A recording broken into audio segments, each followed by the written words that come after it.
हम लोग देखेंगे DHT11 टेम्परेचर सेंसर के थ्रू और आर्डिनो बोर्ड का यूज़ करते हुए टेम्परेचर एंड ह्यूमिडिटी मेजर करना। अभी मैंने प्रोग्राम को रन करके रखा है, एक बार इसको देखते हैं फिर लाइन बाय लाइन इसको समझते हैं। यहाँ पर देखिए आपको टेम्परेचर की रीडिंग दिख रही है और ये ह्यूमिडिटी की रीडिंग दिख रही है, ये इसके थ्रू मेजर किया जा रहा है और यहाँ पर सीरियल मॉनिटर में जो आर्डिनो का सॉफ्टवेयर है उसमें डिस्प्ले कराया जा रहा है। ठीक, ये आपका DHT11 सेंसर है। एक आता है DHT22 सेंसर भी, उसकी रेंज ज़्यादा होती है और उसकी पावर कंजम्पशन इससे थोड़ी ज़्यादा होती है, तो कुछ कुछ उसके एडवांटेज और डिसएडवांटेज है।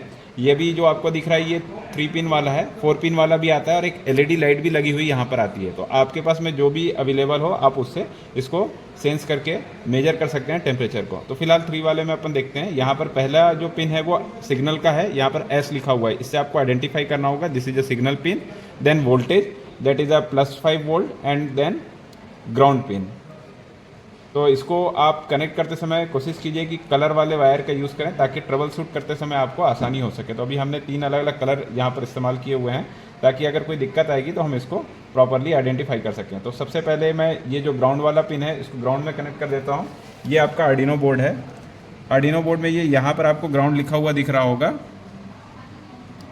वहाँ हमने कनेक्ट कर दिया है। उसके बाद में नीचे पे एक VN लिखा हुआ है तो हम उसको VN में भी कनेक्ट कर सकते हैं, या ऊपर पे एक 5 वोल्ट लिखा है तो वहाँ 5 वोल्ट में कनेक्ट कर देते हैं। इस तरीके से भी हमने कनेक्शन तो कर दिया है 5 वोल्ट एंड ग्राउंड का। यदि कोई प्रॉब्लम होगी आगे तो उसको हम लोग रेक्टिफाई करेंगे। और ये सिग्नल वाला जो पिन है अभी मैं पिन नंबर 7 पे कर रहा हूँ, ये हम लोग प्रोग्राम में कॉन्फ़िगर करते समय चेंज भी कर सकते हैं, फिर उसी के हिसाब से हमको कनेक्शन करना होगा। तो फिलहाल ये कनेक्शन हो चुका है आपका, और ये कनेक्शन के बाद में अब हम लोग इसमें आउटपुट लाने की कोशिश करेंगे। प्रोग्राम को भी थोड़ा सा देख लेते हैं क्या है। सबसे पहले यहाँ आपको DHT की जो लाइब्रेरी है वो इंक्लूड करनी होगी। अभी हम ये जो प्रोग्राम कर रहे हैं ये ओल्ड वर्जन में कर रहे हैं। डिफ़ाइन किया DHT11 पिन नंबर 7 PN7 जो ये वाला था इसको भी हमने डिफ़ाइन किया हुआ है। इसके बाद में फिर हम लोग अपना लूप स्टार्ट करते हैं, जहाँ लूप नहीं नॉर्मल प्रोग्राम लिखते हैं serial.begin 9600। ध्यान रहे ये बॉड रेट है, ये बॉड रेट आपको सही से लेना होगा। अगर आपने प्रॉपर नहीं लिया तो आपको डिस्प्ले होते समय कोई गार्बेज वैल्यू देखने को मिलेगा। लूप स्टार्ट करते हैं। यहाँ पर हम पहले तो DHT रीड 11 लिखते हैं जिससे कि ये सेंसर को हम रीड कर रहे हैं। अभी इसको रीड कर दिया हमने। उसके बाद में serial.print, फिर लिखा है टेम्परेचर। ये जो लिखा हुआ टेम्परेचर एंड इक्वल टू, ये इंग्लिश में लिखा हुआ आपका टेम्परेचर और इक्वल टू आपको मिलेगा। उसके बाद यहाँ पे न्यूमेरिकल वैल्यू आनी चाहिए जो कि ये सेंसर के थ्रू आएगी। सेंसर इसमें टेम्परेचर की वैल्यू देगा, जैसा अभी हम देख पा रहे थे कि 31 या 29 डिग्री आ रही थी, तो वो यहाँ पर इस वाले लाइन से serial.println से फैच होगी और यहाँ पर इसके साथ में प्रिंट होगी। तो पहले ये प्रिंट हुआ टेम्परेचर एंड इक्वल टू, उसके बाद न्यूमेरिकल वैल्यू इस लाइन से प्रिंट होगी। सिमिलरली फॉर ह्यूमिडिटी ऑल्सो, तो here we can see serial.print and in inverted comma humidity equal to. तो ये दोनों पहले प्रिंट होगा, ह्यूमिडिटी और इक्वल टू, फिर ये न्यूमेरिकल वैल्यू है DHT.humidity से ये प्रिंट होगी। फिर हम उसको स्क्रीन में सही से देख पाएँ थोड़ी देर के लिए तो हम यहाँ पर डिले लगाएंगे, डिले 1000 फॉर 1 सेकेंड। ओके, अभी इसमें हो क्या रहा है प्रोसेस में। सबसे पहले ये आपका DHT11 में टेम्परेचर को सेंस किया जा रहा है। सेंस करने के बाद में ये अपना सिग्नल को टेम्परेचर और ह्यूमिडिटी की वैल्यू को इस आर्डिनो बोर्ड को दे देता है, जहाँ ये माइक्रो कंट्रोलर की मेमोरी में स्टोर हो जाती है। ठीक है, और इसको चालू करने के लिए आपको एक पावर सप्लाई की ज़रूरत पड़ रही है जो यहाँ से हम ले रहे हैं +5 वोल्ट एंड ग्राउंड से। उसके बाद डेटा यहाँ चले जाता है टेम्परेचर और ह्यूमिडिटी का, फिर वो इस केबल के थ्रू, ये USB केबल है, इसके थ्रू निकल करके इस सिस्टम में जाएगा। अगर आपको यहीं पर डिस्प्ले करना है तो एक LCD स्क्रीन लगानी होगी जो ग्रीन कलर की आप देखते हैं, वो यहीं पर अगर आप लगाएंगे तो यहीं आप उसकी वैल्यू देख पाएंगे। अदरवाइज हमको यहाँ जाना होगा इस सॉफ्टवेयर में।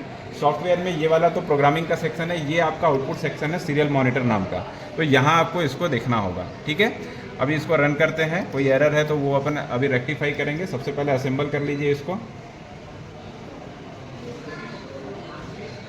ये असेंबल हो चुका है, अब रन कर लेते हैं।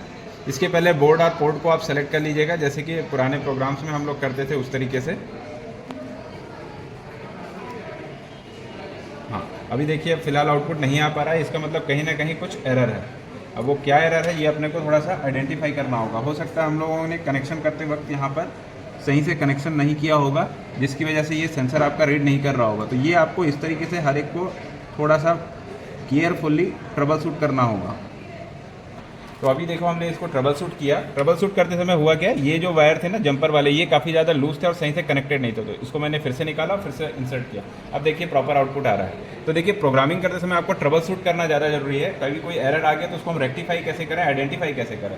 तो यहाँ पर खराब होने की चीज़ें क्या रहती है, सबसे पहले हो सकता है ये सेंसर खराब हो, एलईडी नहीं लगी होने से पता नहीं चलता है, तो या तो ये खराब हो सकता है। कई बार ये जंपर वायर खराब रहते हैं, अंदर से टूटे हुए रहते हैं, या फिर आपका ये वाला जो यूएसबी केबल है वो खराब हो, या फिर आपका ये बोर्ड खराब हो। तो आपको 4 चीज़ों को पहले अच्छे से चेक करना होगा। 1 ये cable, then second is your jumper wire, third is your Arduino and fourth is your sensor. ये चारों चीज़ों को अच्छे से चेक कर लीजिए। उसके लिए आप पहले एलईडी वाला प्रोग्राम जरूर चलाइएगा, ब्लिंकिंग वाला, जिससे आपका केबल और ये आर्डिनो बोर्ड चेक हो जाए। उसके बाद में फिर इसको आपको लगा करके देखना है। कभी कभी ये कॉपी एरर मैसेज वगैरह दिखेगा, एवरडूड का अक्सर देखने को मिलता है। ये पोर्ट वगैरह ना सेलेक्ट करो तो एवरडूड वाला प्रॉब्लम आपको आएगा, या आप रनिंग मोड में इसको डिस्कनेक्ट कर दो तब ये प्रॉब्लम आती है। ठीक है, तो फिलहाल हमने इसको दूर कर दिया, इसलिए ये कोई आपका इसमें डिस्प्ले में इशू क्रिएट नहीं कर रहा है। ठीक है, तो इस तरीके से आप रेक्टिफाई कीजिए और इसको कंप्लीट कर सकते हैं, आप इस प्रोग्राम को सक्सेसफुली रन कर सकते हैं। तो थैंक यू फ्रेंड्स।